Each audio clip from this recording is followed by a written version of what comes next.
Selamat datang saudara-saudari. Kita sudah belajar mengenai nubat. Tujuan nubat, apakah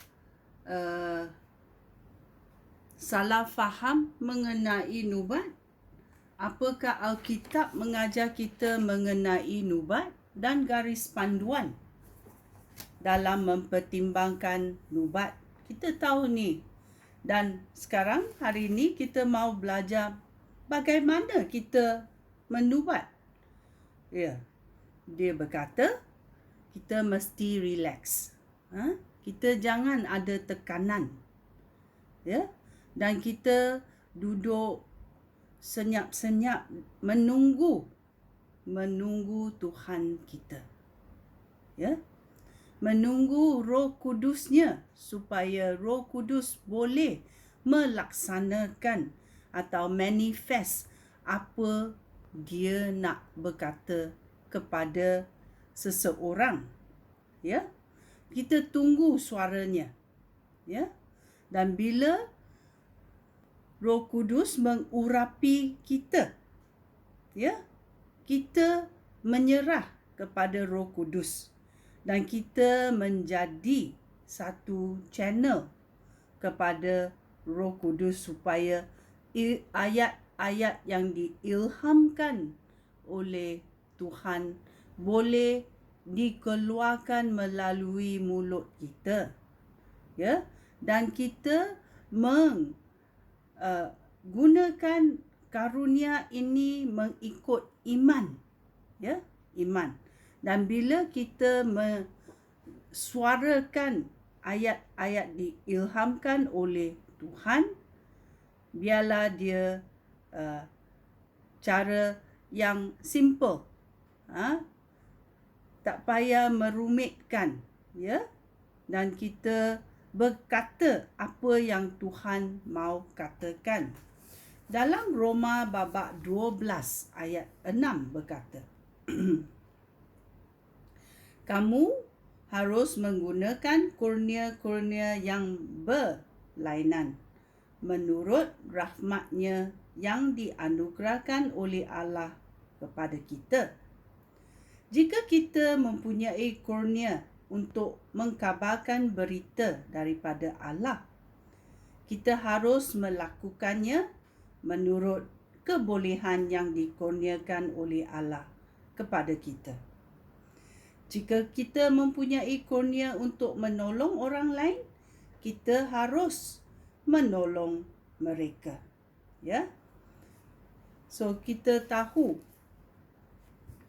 apa yang Tuhan mahu.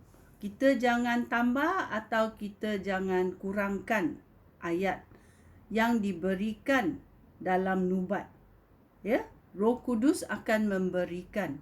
Dia panggil kita relax, jangan dalam tekanan, duduk diam-diam dan merenung dan menunggu Tuhan.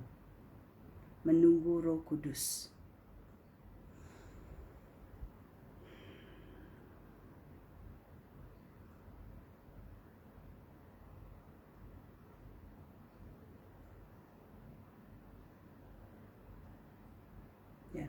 Bila kita menunggu ayat Tuhan muncul dalam imbasan kita. Dalam Matius babak 6 ayat 33 berkata.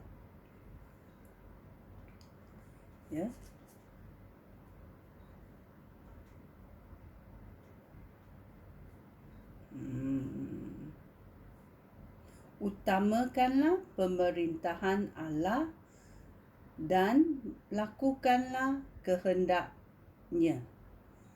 Lalu Allah akan memberikan semua itu kepada kamu.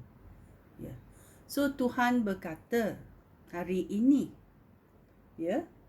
kita serahkan, kita utamakan pemerintahan Allah. Dan kita lakukanlah apa kehendak Allah dalam hidup kita hari ini.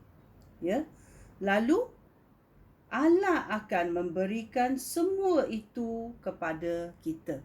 Semua itu apa maksudnya? Dan dia berkata dalam ayat 34.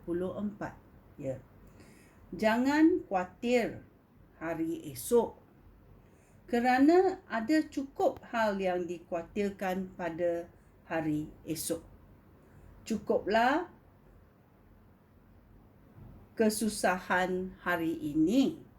Tak usah tambahnya lagi. Ya. Dia panggil kita jangan risau. Ya. Banyak yang kita mempertimbangkan hari-hari. Ya. So Tuhan berkata, utamakanlah pemerintahan Allah dan lakukanlah kehendak Allah. Lalu Allah akan memberikan semua ini kepada kamu. Ya. Sungguh baiknya Tuhan kita. Dia mahu memberi semua kepada kita. Ya. Kita mahu tahu macam mana menerimanya. Inilah cara kita berubat. Ya. Okey, sekian. Terima kasih. Shalom.